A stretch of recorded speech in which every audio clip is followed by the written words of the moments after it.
This morning I'm going to try the ELEY high velocity, the hollow point expanding ammunition, compared against the Remington Cyclones.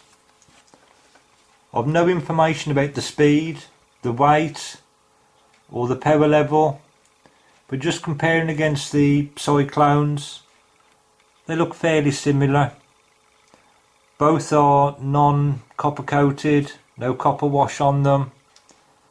There's very little difference between them, as you can see from the shape of the bullet. There are minor differences, but nothing that you can say is radically different. I'm going to try 3 shots with the Cyclones, then 3 shots with the ELEY high velocity, just to try it how accurate they are. It'll be at 90 yards. And we'll see what they're like.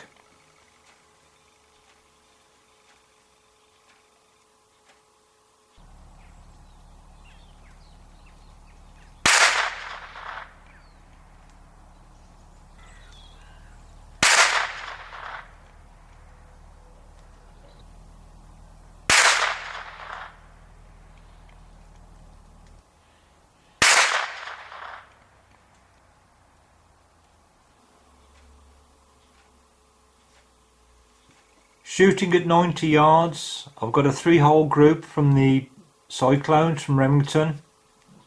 This is an improvement from the last time I tried them, but I'm not very happy with that. It's just about, if you look at the 1-inch circle as a comparison, it's just about within 1 inch or thereabouts. And you can see the strike marks from the ELEY slightly lower. This is possibly either a bit slower or perhaps a heavier bullet. I'm not quite sure. I suspect it's a 40 grain bullet compared to the much lighter Cyclones. That's only a guess though. And what I did, once I got those 2 shots as an aim point, I tried again and they seemed accurate enough.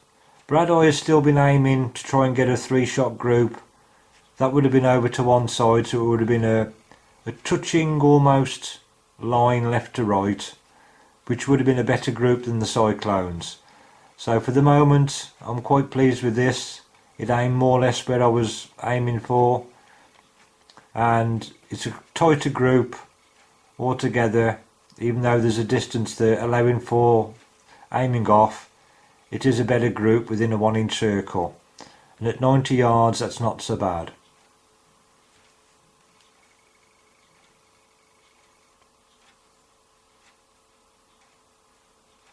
After a few shots at the target with the ELEY high velocity, I found out where the aim point was and had a shot at a pair. Quite pleased with that. With some other practice shots I had, we also recovered one of the bullets. There's a piece of shrapnel from it, just a sliver of lead. And here is the main bullet itself. You can see the shape, just about make out the base of the bullet. And there is the top of the skirt part, the bottom of the hollow point, if you want to call it that.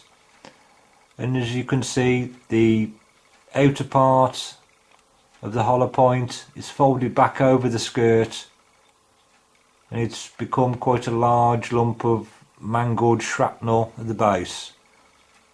And I don't know if it'll come up on the camcorder whether you can see it clearly, but there at the base of the skirt you can just about make out the rifling marks for the bottom part of the bullet.